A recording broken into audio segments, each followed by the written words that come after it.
Hello friends, कैसे हैं आप सब। I hope you all are very well. और आज जो मैं क्वेश्चन सॉल्यूशन करा रहा हूँ वो 2017 का है। ठीक है, तो 2017 के पॉलिटी में जो जीएस पार्ट हमने स्टार्ट किए हैं, आप रेफरेंस के लिए देख सकते हो। ये शुरू में चूंकि मैथ्स के क्वेश्चन थे तो हमने शुरू किया। चलिए शुरू करते हैं हमारा ये सेशन। और पॉलिटी कितना ज्यादा इंपॉर्टेंट है हमने डेली सीरीज जो स्टार्ट किया है उसमें आपने देखा होगा। ठीक है, पूरा क्वेश्चन मैं आपको दिखा रहा हूँ कि ये क्वेश्चन सही। चलिए, जो भी इसके लोग लाइव देख रहे हैं वो प्लीज कमेंट करते जाएंगे, ठीक है ना, कि कौन सा आंसर आपके हिसाब से सही है। ठीक है, 3940 से अमोंग शुरू होता है हमारा पॉलिटी। ठीक है, चलिए बेस्ट है। अब पहला क्वेश्चन है उरुग्वे राउंड और निगोशिएशन। ये दरअसल पॉलिटी का क्वेश्चन तो नहीं है, संविधान के क्वेश्चन नहीं है, लेकिन उरुग्वे राउंड जो है ये डब्ल्यूटीओ की स्थापना में हेल्प किया था। प्लीज काइंडली नोट कर ले, 39 का 4 होगा राइट आंसर। 40 नंबर है who among the following was the constitutional adviser. मैंने बताया है कॉन्स्टिट्यूशनल एडवाइजर कौन थे, अभी रिसेंट मैंने पढ़ाया टीचमेंट पे। टीचमेंट का लिंक डिस्क्रिप्शन में है, जरूर डाउनलोड करिए, जरूर क्लास ज्वाइन करिए। मात्र 499 में हम पूरा जीएस पढ़ा रहे हैं। अगर आप बीए एलएलबी और एलएलबी की प्रिपरेशन कर रहे हो तो आप जरूर ज्वाइन करो। इतना सस्ता आपको कहीं मिलेगा भी नहीं, और इतने कम रुपए में इतना ज्यादा नॉलेज आपको कहीं नहीं मिलेगा। डेमो क्लास के लिए यूट्यूब की वीडियो आप देख सकते हो कितना कैसे मैं पढ़ाता हूँ। ठीक है, चलो अच्छा है। तो चलो कॉन्स्टिट्यूशनल एडवाइजर देखते हैं कौन है constitutional adviser.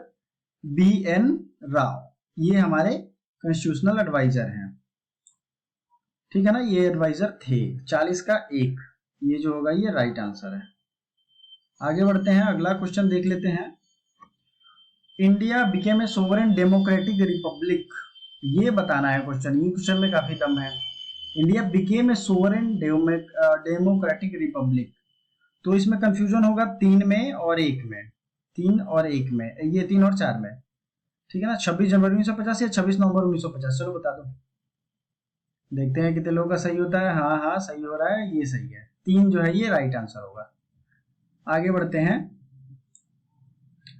Which schedule of Indian Constitution consists of special provisions for administration of and control of scheduled caste areas in several state? इसका मैंने ट्रिक बताया था, 3 वीडियोज है, लिंक भी मैंने टेलीग्राम पे शेयर किया था।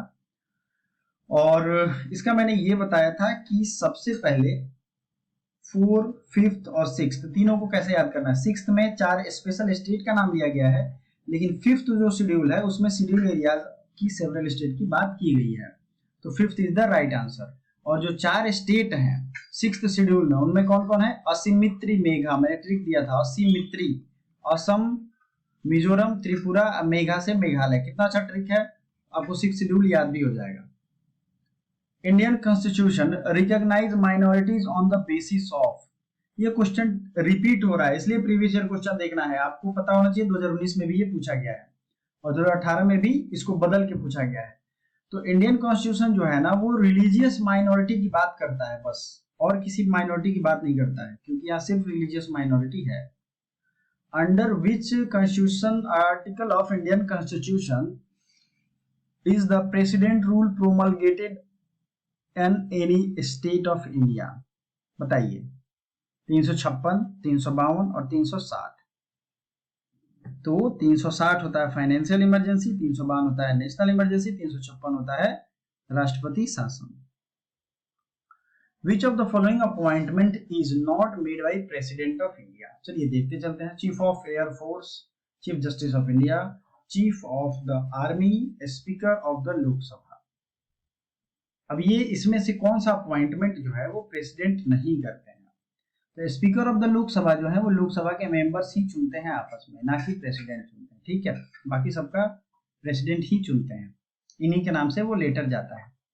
Member of Rajya Sabha are elected by, Rajya Sabha के सदस्यों की बात हो रही है। Mostly nominated, directly as well as indirectly. Hindi वाले जो भी हैं प्लीज अपना हिंदी देखिए। Indirectly, mostly nominated, directly as well as indirectly. तो ये आपको पता है कि इसमें इनडायरेक्टली इलेक्शन ज्यादा होता है, और इसमें राज्यसभा के जो मेंबर्स चुने जाते हैं उनमें कौन कौन से होते हैं। लेजिस्लेटिव असेंबली और लेजिस्लेटिव काउंसिल के मेंबर होते हैं। ठीक है, आप चाहे एमए का एंट्रेंस दो या फिर एलएलबी बीएलएलबी, मोस्ट इंपोर्टेंट है पॉलिटी वाइज। ठीक है, तो इलेक्शन तो इनडायरेक्टली ही होता है, but members of legislative assembly and legislative council of state मिलकर के चुनते हैं। तो यहाँ राइट आंसर चूंकि एक पहले है इसलिए एक होगा। और एक चीज और है, ये काउंसिल वाली बात यहाँ पे गलत हो जाती है, तो सबसे सही कौन सा होता है? The time gap between two session of parliament should not exceed, जो दो सेशन होते हैं ना, जैसे विंटर सेशन हुआ, बजट सेशन हुआ, ठीक है, इन दोनों सेशन, कोई दो सेशन के बीच में 6 मंथ से ज्यादा का गैप नहीं होना चाहिए। नेक्स्ट है, who appoints the governor of Jammu and Kashmir? ये अच्छा क्वेश्चन है। Governor of Jammu and Kashmir को कौन अपॉइंट करता है? कंफ्यूजिंग है लेकिन। Chief minister of state, chief justice of high court of state, president और प्राइम मिनिस्टर। तो इस गवर्नर को भी अपॉइंटमेंट मिलते हैं प्रेसिडेंट के द्वारा ही, लेकिन थोड़े से क्लॉज, थोड़े से सिचुएशन, थोड़े से ऑर्डर्स अलग हो जाते हैं। तो Congress lost its monopoly of power in the state for the first time after the election of, हाँ ये अच्छा क्वेश्चन है। तो 1967 के इलेक्शन में जब भारत आजाद हुआ था ना, हर तरफ कांग्रेस ही जीती थी क्योंकि वही इकलौती पार्टी थी। तो 1967 में एक चुनाव हुआ था केरल में, उसमें सबसे पहले ये इन्होंने अपनी हार देखी थी। Which one of the following amendments of Indian Constitution of India deals with the issue of strengthening of panchayat? यार ये बहुत इजी है, चलो इसका आप लोग कमेंट बॉक्स में कमेंट, अभी वीडियो पॉज करो और कमेंट बॉक्स में इसका आंसर छोड़ो। पंचायती राज का 73 है, 86 है यार, 44 है या 42 है? चलो आप बता दो आप लोग, मैंने इशारे में आंसर भी कर दिया। Indian constitution was amended for the first time, first amendment 1951 में ही हुआ था। आगे बढ़ते हैं।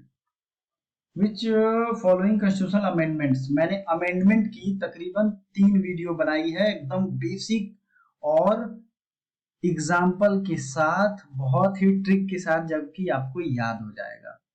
आप उसे पॉलिटी के वीडियो में भी देख सकते हो, अदरवाइज आप पेड कोर्स हमारा ले रहे हो तो वहां तो मैं पढ़ाऊंगा ही। पॉलिटी में मैंने बहुत पहले ही पढ़ाया और बहुत ट्रिक के साथ है, तो प्लीज उसको आप टाइम से याद कर लोगे तो आपको एग्जाम में बहुत फायदा होगा। इसी में देखो कितने ज्यादा कॉन्स्टिट्यूशनल अमेंडमेंट के क्वेश्चन है ना। तो अब बता दो, constitutional amendment ban the floor crossing in the parliament. चलो बहुत लोगों को ये इसका आंसर नहीं पता होगा। फ्लोर क्रॉसिंग का क्या मतलब होता है? मान लो अभी एलजेपी का हाल आप लोग देख रहे हो, लोक जनशक्ति पार्टी 5 आदमी छोड़ के उसके चाचा के पार्टी में चले गए, तो ये हो गया ना फ्लोर क्रॉसिंग। लेकिन इसमें कुछ नियम बाद में लगाए गए, क्योंकि ये राजीव गांधी के टाइम में इतना ज्यादा टीम बदला बदली हो रहा था सरकार बनाने के चक्कर में, खरीद बिक्री, नेताओं को पैसा देकर के खरीदने बेचने वाली हरकत, कि ये 52वां संविधान संशोधन लाया था राजीव गांधी ने, इन्हीं के टाइम में ये लाया गया। और एंटी डिफेक्शन लॉ इसे कहते हैं। क्या कहते हैं? एंटी डिफेक्शन लॉ, मतलब दल बदल विरोधी कानून। अगला है आपका एसर्शन रीजन, 5 क्वेश्चन ऐसा रहेगा भाइयों, तो प्लीज डीपली स्टडी करना। द पावर ऑफ अमेंडमेंट, चलो ये हिंदी में पढ़ता हूं मैं। अनुच्छेद 368 के तहत संशोधन की शक्ति में संविधान के मूल ढांचों में संशोधन की शक्ति शामिल नहीं है। समानता का अधिकार संविधान के मूल ढांचे का भाग है, बिल्कुल। ये जो है पहला वो पूरा राइट है, डैम श्योर हूं मैं, ये पूरा राइट है। और समानता का अधिकार संविधान के मूल ढांचे का भाग है, ठीक है। इसके थोड़े से पार्ट को वो कर सकते हैं, बट पूरा नहीं बदला जा सकता है इसको।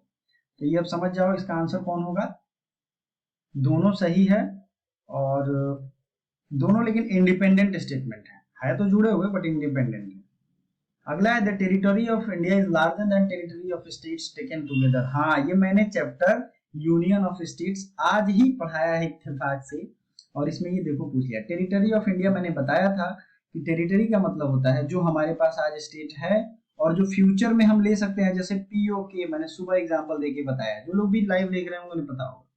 पीओके मान लो हमारे अंदर आने वाला है तो वो भी टेरिटरी में आएगा, लेकिन जो अभी जो है उसमें सिर्फ यूनियन ऑफ स्टेट या इंडिया कहेंगे उसमें वो आएगा।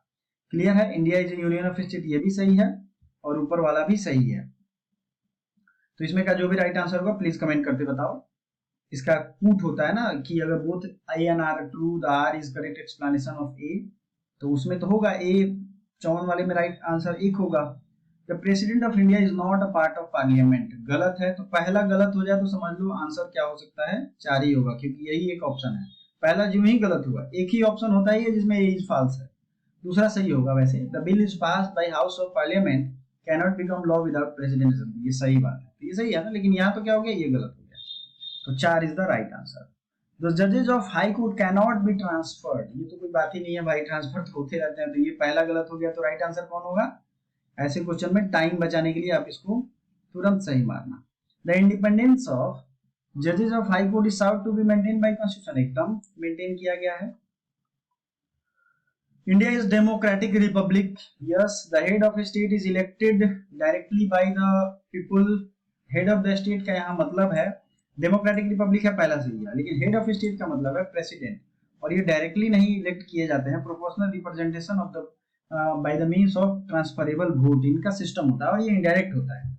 हिंदी में इसे कहते हैं हस्तांतरणीय कुछ, यार किसी को अगर पता होगा ना, तो ये proportional representation based on transfer voting का, यार हिंदी लिख दो, मुझे मजा आ जाएगा, मुझे पूरा नहीं याद आ रहा अभी, ठीक है। 57 इसका राइट आंसर क्या है? पहला सही होगा, दूसरा गलत, तो पहला सही है, 3 जो है आर गलत है, तो दूसरा हो गया। Dry battery can not be recharge, तो अब ये पॉलिटी खत्म हो गया।